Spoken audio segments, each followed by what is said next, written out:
Ayan, dahil birthday ni Mother ngayon, nandito kami sa Claire de la Puente Restaurant sa San Makapagaldampa. Ito ang may in-order namin.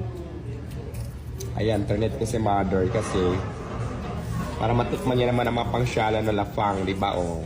Masarap, Mother. Meron kaming shrimp, adobong puset, tempura, at siyempre yung cake nasa dulo. Ayan, 5 lang kami. Tapos siyempre ako. Pinakamaganda, di ba? So yun lang. Saglit ko lang si Mother.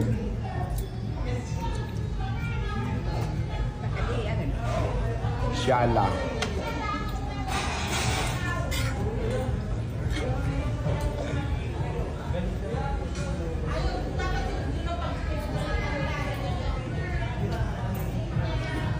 Nilulawang kasi. Yun lang. Simpleng birthday. Happy birthday, Mother. Di kan may sini. May sini. May ka ng tempura, yun, no? Sarap yan. Basa eh. Ano yan? Ito is dayaw mo, sarap to.